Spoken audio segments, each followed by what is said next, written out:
Philippe Vigier, bonjour et merci d'être avec nous par téléphone. Bonjour. Vous êtes un député MoDem. Est-ce que l'heure du MoDem est en train de sonner? Je veux dire, est-ce que pour vous, Bayrou à Matignon, François Bayrou Premier ministre, on n'a jamais été aussi proche? En tout cas, ça serait une très bonne solution pour la France, parce qu'il a toujours été au centre de l'échiquier, il a toujours parlé à la droite, à la gauche, il a toujours été un homme d'équilibre, un homme qui a toujours expliqué qu'il y avait des bonnes idées partout, et un homme qui, me semble-t-il, et c'est lui qui, dans le moment extrêmement difficile que vit la société française et la politique en particulier, est en capacité, me semble-t-il, d'assumer avec responsabilité et efficacité cette fonction de Premier ministre. Est-ce que ces avantages, ces qualités s'incarneraient dans un projet politique précis? Il arrive avec quelle idée politique dans son bagage s'il est nommé? Quelle idée politique? Je crois que c'est assez simple. D'abord, il a toujours expliqué que la lutte, par exemple, contre les déficits publics, vous vous souvenez certainement de la campagne de 2007, c'est le premier qui avait parlé du sujet de la dette. C'est un sujet donc qu'il maîtrise et c'est un sujet sur lequel il a bien compris que c'est la souveraineté du pays qui était engagée et il sera au rendez-vous, j'en suis persuadé, il a toujours fait des propositions en la matière. Le sujet également de mieux protéger les Français, notamment en matière de pouvoir d'achat, comment on est capable demain de retrouver des marges de manœuvre. Le sujet de l'école, il a été mis de l'éducation nationale, et sachant que tout démarre à l'école et que cette école va bien mal. Il suffit de voir d'ailleurs le dernier classement international PISA qui montre que là encore, sur les fondamentaux, nous reculons. Et puis, les questions qui sont liées à la sécurité et l'immigration, ce sont des questions sur lesquelles, François Bayrou sera au rendez-vous à la fois de la justice, mais à la fois de la fermeté, de l'autorité. Est-ce qu'il ferait une loi immigration comme Bruno Retailleau s'y est engagé, ou est-ce qu'il considère qu'il ne faut pas remettre un chantier idéologique sur l'établi, qu'il faut gérer ça par pragmatisme? Vous le dites dans votre question, si on commence à remettre des sujets idéologiques, on va tout de suite à niveau à l'affrontement. Je vous rappelle, on va prendre deux exemples. Sur l'immigration, d'abord, la précédente fois, tous les décrets d'application ne sont pas sortis. On voit Bruno Retailleau n'a pas eu de nouvelle loi pour commencer à remettre encore plus d'efficacité qu'il y en avait auparavant. Mais je vais prendre une deuxième question, c'est celle des retraites. Je vous rappelle qu'au commissaire au plan, il a fait beaucoup de propositions expliquant d'ailleurs qu'il y avait un déséquilibre absolument massif. Il avait fait des préconisations, disant qu'il fallait une clause de revoyure en 2026. Il avait proposé également qu'on soit capable à une époque de faire la réforme à point, mais là, c'est plus le sujet. Là, ce qu'il faut, c'est faire une grande conférence sociale, apaiser ce pays et proposer aux partenaires sociaux, parce que le paritarisme, qui est également une question sur laquelle il s'est positionné depuis longtemps, le paritarisme manque, le dialogue social est insuffisant dans ce pays, et vous voyez, donc, à la fois l'expérience qu'il a et à la fois ce chemin d'apaisement en disant qu'il n'y a pas de place pour des solutions radicales qui permettraient, j'en suis persuadé, d'avancer dans une situation hyper compliquée que nous vivons. C'est-à-dire que s'il était nommé à Matignon, il ne porterait pas l'abrogation de la réforme des retraites pour faire plaisir à la gauche, mais à côté de la loi, une grande conférence sociale pour améliorer dans l'application concrète cette réforme. Absolument. La question de la pénibilité, elle est actuellement assez mal tranchée. Chacun le sait bien qu'on va débarquer des manœuvres considérables. Et puis, c'est pas l'histoire de faire plaisir à la gauche ou pas. D'ailleurs, vous avez pu observer qu'Olivier Faure disait lui-même que c'était... On va en parler. Mais le problème, c'est que la réforme des retraites, elle n'a pas été faite pour ennuyer les Français. Elle a été faite pour une raison simple. Un chiffre que je vous donne ce matin, sur les 380 milliards de retraites qui sont servies, donc qui sont donnés à nos retraités, il n'y a que 280 milliards de cotisations. Donc, il en manque. Il en manque 110 milliards, donc l'espérance de vie grandit. En revanche, il y a des métiers très pénibles pour lesquels on ne peut pas partir à 64 ans. C'est quelque chose qui est partagé par le plus grand nombre. Alors que répondez-vous justement à Olivier Faure qui dit « François Bayrou, ça ne serait pas le bon choix ». Il ne dit pas qu'il va le censurer s'il est nommé, il ne dit pas que c'est un ennemi, mais ce n'est pas le bon choix. Que lui répondre? C'est normal, Olivier Faure, depuis la première seconde, il nous raconte toujours la même chose, il fait un ministre qui est issu des rangs de la gauche. Donc, je respecte leurs souhaits, mais ils savent bien qu'avec 185 députés, ils n'ont pas la majorité absolue non plus. Une fois de plus, il faut construire. Si je prends l'image d'un bateau, c'est un catamaran qui a des flotteurs. Le flotteur droit, c'est les Républicains qui sont là. Le flotteur gauche, c'est le Parti socialiste qui, pour une fois, peut s'émanciper. Vous savez, on est à un moment crucial. Est-ce que les partis socialistes, est-ce que les communistes, dans une mesure aussi, d'ailleurs, c'est Fabien Roussel l'a très bien dit, vont être capables de sortir de cette alliance contre nature avec Jean-Luc Mélenchon, ou alors ils resteront embrigadés jusqu'au bout. Et puis il y a une autre question, une question centrale qui n'a jamais été tranchée depuis tant d'années, c'est l'affaire de la proportionnelle. Cette affaire de la proportionnelle permettrait à chacun justement de ne plus être dépendant d'alliances qui sont, on le voit bien, très invalidantes pour avancer. On voit bien que la proportionnelle, en effet, libérerait le PS de LFI, mais la proportionnelle, ça provoquerait ce qu'on subit aujourd'hui, c'est-à-dire des assemblées quasiment impossibles à gouverner. Vous êtes en train de pérenniser la cause du mal actuel.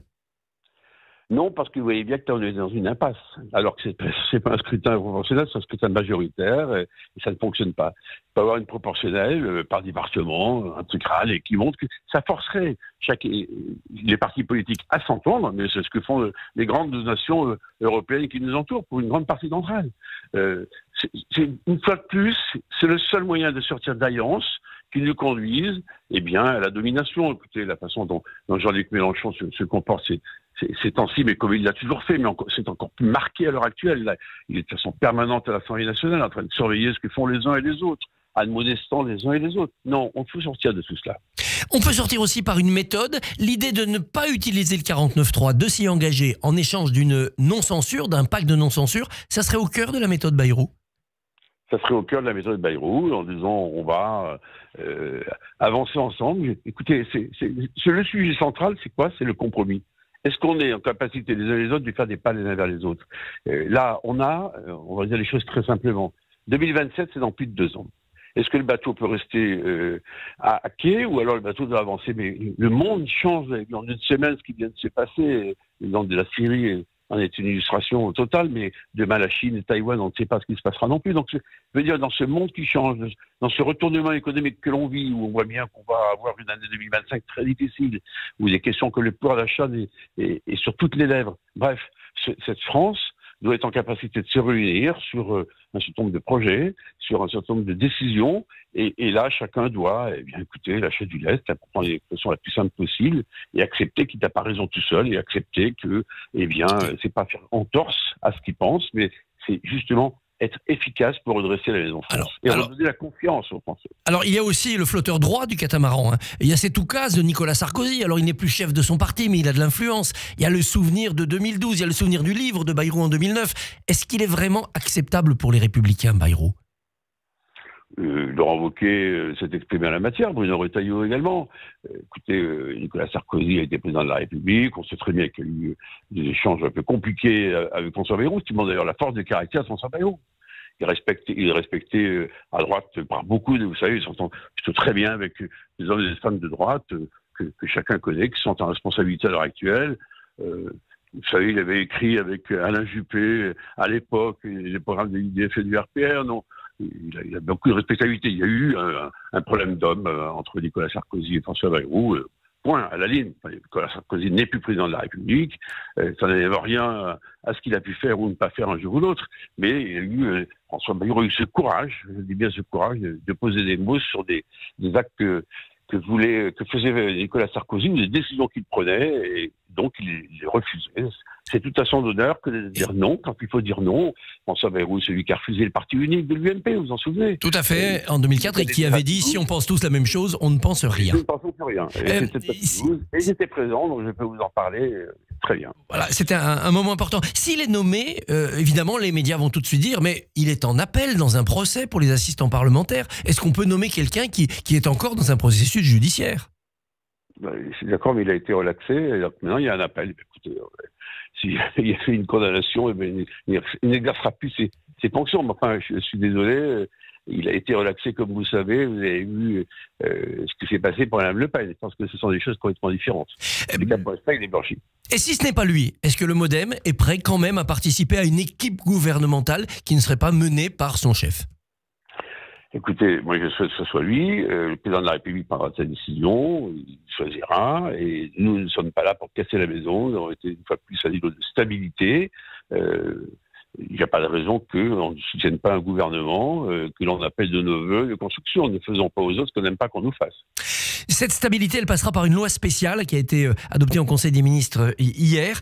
Vous faites partie de ceux qui pensent qu'elle doit juste permettre à l'État de lever l'impôt et payer les fonctionnaires, ou bien il faut l'amender, même si le Conseil d'État dit non, c'est pas très régulier, l'amender pour enlever tous les effets négatifs de la censure? Écoutez, il y a une censure. Il faut que les gens qui ont censuré se rendent compte des responsabilités dans lesquelles ils ont versé. Enfin, qu'est-ce qui se passe? Les aides, par exemple, pour les agriculteurs, on voit bien que la crise est en train de se radicaliser. Elles sont dedans. Les 4 milliards pour les EHPAD, c'est dedans. Non, moi, je suis que cette loi s'applique comme le prévoit le droit. On n'est pas dans de la politique politicienne du chicaya. Pas plus que le droit. Et donc, on fait un budget 2025 à côté. pas plus que le droit, mais surtout le droit. Et me semble-t-il, c'est le droit qui fait qui nous autorise à faire ce qu'on peut faire et pas faire. Le Conseil d'État a été clair dans son avis. Le Conseil constitutionnel, lui, ne manquerait pas de censurer. Non, il faudra voter un nouveau budget pour assurer les affaires courantes. Et avec des grandes injustices. Je vais prendre un exemple. François Bayrou était très attaché à la notion de justice fiscale. Et je vous rappelle que la taxe sur les très hauts revenus qui devait être pérennisée est supprimée. Et que 400 000 Français qui étaient modestes et qui sont modestes et qui ne payaient pas d'impôts vont en payer. Vous voyez, donc ceux qui appellent au pouvoir d'achat, à la protection, comme Mme Le Pen, ceux qui le font comme les insoumis, eh bien, projettent et basculent dans l'impôt 400 000 personnes et 18 millions de Français qui paieront plus d'impôts. Voilà leur notion de la justice fiscale. Vous évoquiez le changement en Syrie. La France demande à Israël de se retirer de la zone tampon, alors qu'Israël a mené plus de 400 frappes en Syrie. Est-ce qu'il ne faut pas laisser Israël se sécuriser face à ce nouveau régime ? Il faut laisser Israël se sécuriser, mais il faut aussi que cette zone tampon, évidemment, sur le Golan en particulier, Israël est arrivé immédiatement. Vous savez, je pense que je fais partie de ceux, comme tout le monde, de tous les observateurs, on était heureux de la chute de Bachar avec ses exactions folles qu'il a pu commettre pendant toute sa vie et les plus de 50 ans de règne entre son père et lui. Mais inquiet de la suite. Maintenant, voyons la suite, voyons comment ça va se passer. Les premiers signes sont plutôt encourageants. Je rappelle qu'il y a la moitié des Syriens qui sont partis partout dans le monde. Ils sont appelés d'ailleurs à rentrer chez eux. C'est un challenge considérable pour la sécurité d'Israël, pour la sécurité de la région. Et puis, quel sera le comportement de la Turquie, dont on voit bien qu'une grande partie de la réponse est dans ses mains. Cette situation diplomatique avec une France qui n'a pas de gouvernement, nous sommes affaiblis quand même. Oui, on peut s'exprimer quand même. Puis d'abord, je rappelle que la diplomatie, c'est aussi le rôle du président de la République, c'est ça, le pouvoir qui doit être donné par la Constitution française. Mais bon, écoutez, on est affaibli, mais enfin, le président de la République aujourd'hui est en Pologne pour parler avec les Polonais de l'avenir de l'Ukraine. Il a reçu Trump, vous avez vu que quand même les choses continuent. Eh bien. Il est président de la République, donc il a cette mission qu'il exerce. Et puis le gouvernement est là, Jean-Noël Barrot, continue, même en affaires courantes. Et là, je crois présent à chaque fois, même s'il est ministre démissionnaire, il gère les affaires courantes. Et dans les affaires courantes, il peut y avoir des affaires difficiles. Eh bien, Philippe Vigier, merci infiniment et bonne journée à vous. Bonne journée. Merci beaucoup, Christophe. On vous retrouvera demain matin. Votre invité sera l'historien Fabrice de Almeida. Radio J.